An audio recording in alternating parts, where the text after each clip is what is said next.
نہ ہی لندن میں بیٹھ کے پاکستان کو چلایا جا سکتا ہے، تو وہ تشریف لائے ہیں، بڑی اچھی بات ہے۔ میں آپ کو بتاؤں کہ جس طریقے سے حالات نظر آ رہے ہیں تاثر اسی سے بنتا ہے اور تحفظات بھی وہیں پہ آتے ہیں۔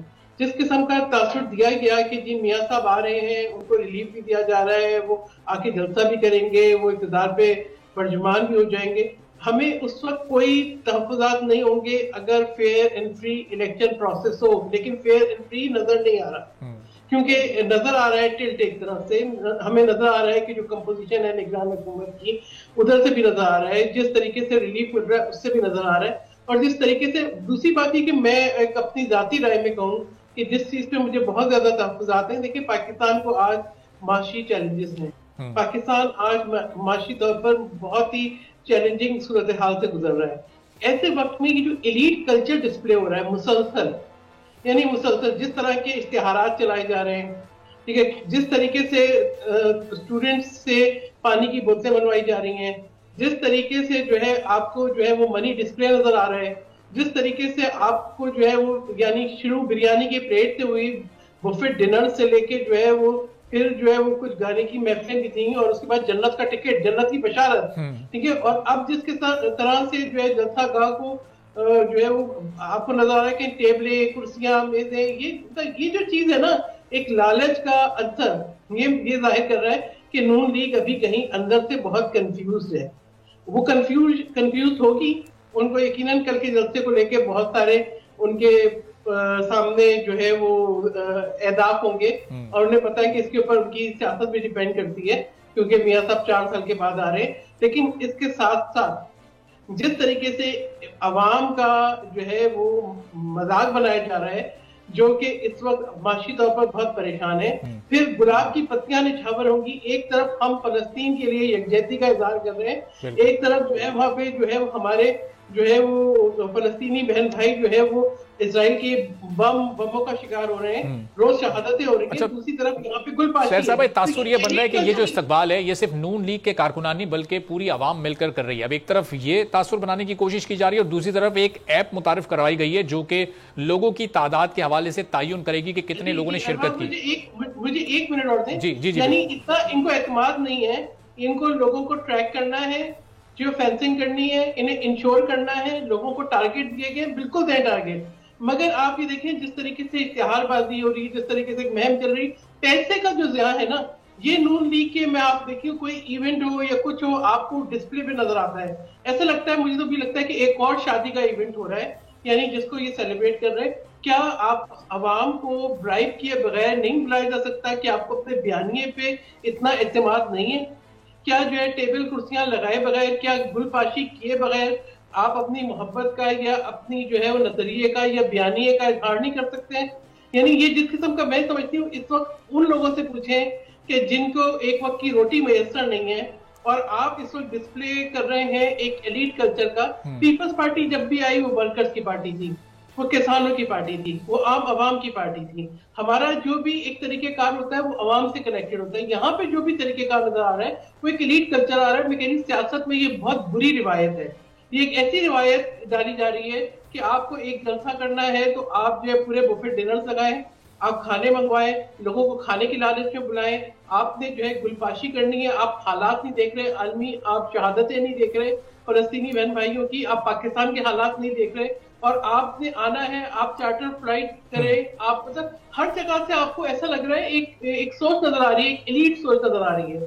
اور اگر آپ سمجھتے ہیں کہ پیسے خرچ کر کے آپ نے اقتدار لینا ہے، اگر آپ نے کوئی ڈیل کر کے اقتدار لینا ہے تو میں کہوں گی یہ پاکستان کے لیے ایک نئی مشکلات کا دور شروع ہوگا۔ صحیح۔ تو علی گور صاحب یہ کیا بغیر آفرز کیے لوگوں کو کہ کھانے کی آفر، موٹر سائیکلوں کی، اور بات تو اب جنت کے ٹکٹ تک پہنچ چکی ہے، تو یہ آفرز کے بغیر کیا لوگ راضی نہیں ہو رہے؟ یہ استقبال صرف آپ کی جماعت کر رہی ہے لیکن تاثر ایسا دیا جا رہا ہے کہ یہ تو ملک بھر کے عوام آ رہے ہیں۔ اب یہ ملک بھر کے عوام آ رہے ہیں تو پھر یہ لوگوں کی تعداد گننے کے لیے ایپ بنائی جا رہی ہے، ٹارگٹ دیے جا رہے ہیں کہ ہر ایم این اے اور ایم پی اے کے جو امیدوار ہیں ان کو اتنے اتنے لوگ لے کر آنے ہیں، تو یہ سب کچھ کیوں ہو رہا ہے؟ بسم اللہ الرحمن الرحیم۔ میری طور پر تو بات یہ ہے کہ یہ جو بات موٹر سائیکل والی اور یہ کی جا رہی ہیں یہ تو بالکل ایک ڈھونڈی باتیں ہیں اور ان باتوں میں کوئی صداقت نہیں ہے۔